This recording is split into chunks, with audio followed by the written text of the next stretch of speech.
पशु साम्राज्य का महान रोमांच, जंगल का सुनहरा मुकुट, घना, विशाल और रहस्यमयी वन, जिसे सब सर्वानंद वन कहते थे।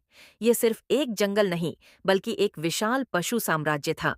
राजा था शेर अर्जुन सिंह, वीर और न्यायप्रिय। उसके राज्य में हाथी, घोड़े, भेड़िए, बंदर, मोर, खरगोश तथा अनगिनत प्राणी एक साथ रहते थे। लेकिन एक दिन ऐसा हुआ जिसने पूरे साम्राज्य की खुशियों को हिला दिया।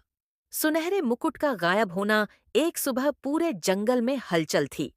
बड़े बड़े दहाड़ने वाले सिंह रक्षक इधर उधर दौड़ रहे थे। सभी प्राणियों को राजमहल के सामने इकट्ठा किया गया। शाही मंत्री हाथी गजेंद्र ने घोषणा की, कल रात राजा अर्जुन सिंह का सुनहरा मुकुट चोरी हो गया है। पूरा जंगल चौंक गया। वह मुकुट सिर्फ सोने का नहीं था, वह एक जादुई मुकुट था। जब तक वह मुकुट जंगल में रहता, पूरे वन में शांति, बरसात और हरियाली बनी रहती। मुकुट गायब होने का मतलब था भविष्य में विनाश। राजा की आवाज गूंजी, जो भी इस रहस्य को सुलझाएगा, पूरा जंगल उसका ऋणी रहेगा। जंगल में एक छोटा लेकिन चतुर प्राणी था, बंदर टिम्मू। वह न ताकतवर था न सैनिक, मगर चालाकी और दिमाग में कोई उसका मुकाबला नहीं कर सकता था।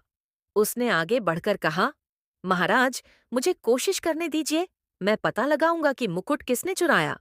जंगल के कई बड़े जानवर हंस पड़े। तुच्छ बंदर, चोरी पकड़ पाएगा? पर राजा अर्जुन सिंह मुस्कुराए।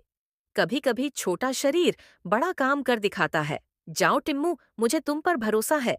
टिम्मू ने अपने दो खास दोस्तों को साथ लिया। तोता मिट्ठू, जो आसमान से सब देख सकता था, कछुआ कबीर, धीमा जरूर पर बहुत बुद्धिमान, और शुरू हुई पशु साम्राज्य की सबसे बड़ी जांच। टिम्मू, मिट्ठू और कबीर सबसे पहले महल पहुंचे। जमीन पर बड़े बड़े पंजों के निशान थे और पास में टूटे हुए सुनहरे धागे। कबीर बोला, यह पंजे किसी बड़े जानवर के हैं और ये धागे उसी मुकुट के कपड़े से जुड़े लगते हैं। मिट्ठू आसमान में उड़ गया और दूर तक देखता रहा। उसने लौटकर बताया, मैंने उत्तरी पहाड़ों की तरफ चिंगारी सी चमक देखी है। शायद वही मुकुट हो। लेकिन उत्तरी पहाड़ वह जगह थी जहां खतरनाक जानवर रहते थे। तीनों ने हिम्मत बांधी और यात्रा शुरू कर दी। रात हो चुकी थी। तीनों एक पेड़ के नीचे आराम कर रहे थे कि झाड़ियों में सरसराहट हुई। दो खूंखार भेड़िए बाहर आए। भेड़िया गर्जा, यह क्षेत्र हमारा है,